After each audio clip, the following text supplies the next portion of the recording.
In this video, I want to talk about the one lure that I highly suggest that you learn how to throw this year. Some of you may already know how to throw this. Some of you probably know a lot more than I do even about this particular bait, but it's one that I have really kind of grabbed onto over the last probably 3 or 4 years and have tried to soak up as much information and as much knowledge as I can about it.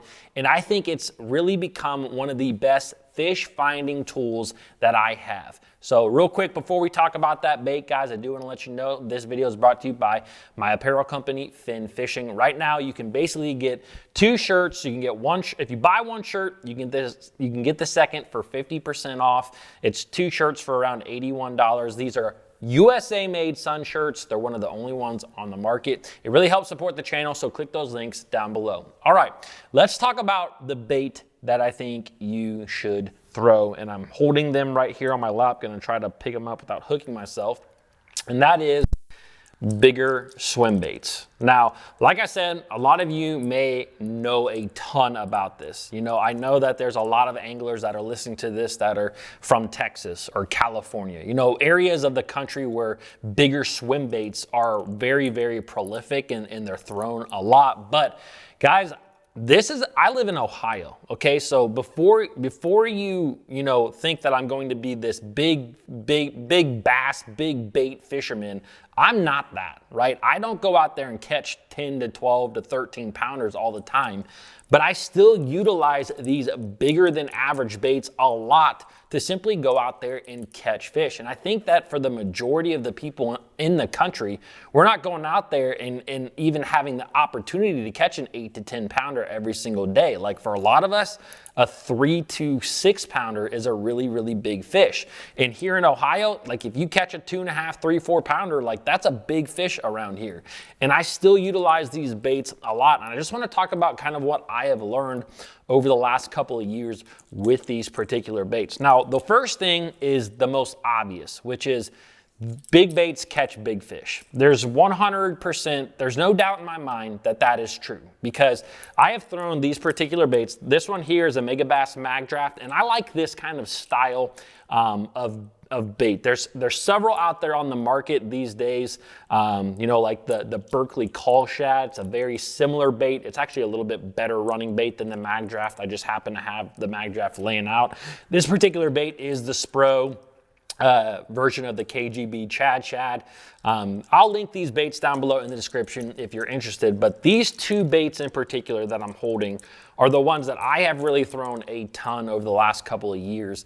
And here's the thing, like I just talked about, I'm from Ohio. I'm not fishing for a lot of big fish the majority of time, but I have still gone out on several days. Like if I think about some of the biggest bass I've caught in the last couple of years, they have come off of these 2 baits. Like I have caught a lot of big fish. Now, like I said, that's the very obvious thing about big baits. But the more unobvious thing is simply the drawing power that these baits have. And I think that this is the most important thing about these baits is that they show you the location of bass. Whether you catch the fish or not, they will show you where bass are. And I've talked about this a lot over the channel, but I really want to drive this home because it's something for me as a tournament angler I have used so much, especially like I said, over the last couple of years to locate fish.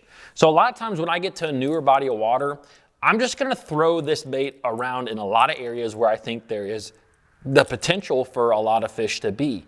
And the great thing about this is if I start catching them on them, I know that I'm usually catching the right size. If I'm not catching them on them, a lot of times I'm at least seeing those fish. So let's put this into context a little bit. This spring I had a tournament and I was throwing this bait around. It was in the like I said, in the springtime, and I was drawing a lot of fish out of these one particular type of bush on the water. And I never caught a fish like during the day with this bait when I was kind of pre-fishing for this tournament. But I was drawing the fish out of cover. And the thing that I realized is that all of these bass that were coming out after this bait, we're kind of coming out of a really similar looking bush. And I'm a tree guy. Like, I used to work for trees, and I still don't even know what this particular type of bush was.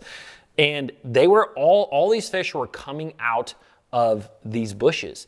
And so later, the next day during the tournament, I knew that I wasn't going to necessarily get bit on this bait. So what did I do? I threw a floating worm by these exact same bushes when the fish were really shallow, and I was able to get fish to come out, eat that floating worm, and I was catching all those exact same fish that I had found with this bait. Okay, so that's something that's really, really important. Also, you can find single fish. This is one of the craziest stories, but another tournament I fished this year, I had a fish come out on this bait, and it was like a 3.5 pounder, which for the lakes that I fish around here, like I said, was a big fish. And he missed this bait. I came back the following, like 3 days later, I came back, and that fish came out on this exact same bait again. Well, the following week, I had another completely separate tournament, and instead of picking out this bait, I decided, I was like, I'm just gonna throw a whopper plopper where that particular fish was sitting. And that exact same fish came out, ate my whopper plopper, and we ended up weighing it in a tournament. But what happens, I found that fish with the bigger bait. And that's what I'm trying to say here, guys, is that this is a tool for us. As anglers, this is a tool for us to go out and locate fish. And the best thing is that it can help you to catch not just largemouth, but also smallmouth. I've used this a lot trying to find smallmouth. And this is something that I really don't want to talk about, but this is a great tool to find bass that are actually on beds. So whether you fish for largemouth, smallmouth, or spotted bass, some fish will come out and eat this bait, but a lot of times they'll just show themselves. They'll swipe at that bait. You'll hook them for a split second, and then you can actually come back later and actually catch that fish if you like to bed fish. Now, I know there's a lot of guys that don't like to bed fish, and that's 100% okay.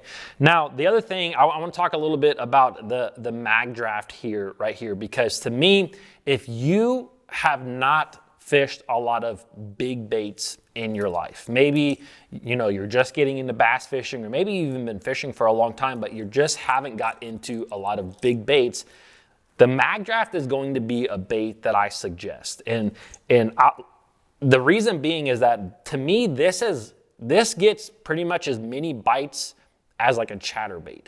And I throw this in a lot of the exact same situations where I fish a chatterbait. I just pick this up instead of the chatterbait because I know that I can kind of fish it in those same areas, get bit, and also catch fish behind other anglers that are fishing all the typical lures. So if you haven't fished a lot of big baits, this is gonna be the one that I suggest, or one that's similar. Like I said, the Berkeley Call Shad, it's a great bait. It's very similar in size. It actually swims a little bit better at higher speeds than this one, which tends to roll. But still, this bait just gets a lot of bites, and that just helps you to get a lot more confidence to start stepping it up to a little bit bigger baits like the Spro. And this isn't even that much bigger. And then you can even go bigger if you want to go to the 8s and 9 and 10-inch baits. But guys, if there's one bait that I'm going to suggest to you to just learn to fish this year, it's going to be bigger swim baits like the ones that I'm holding right here. And the biggest reason is because of everything that I just talked about. So I hope you guys enjoyed this video. If you did, well, you can watch my most recent video right here, and I will see you guys tomorrow.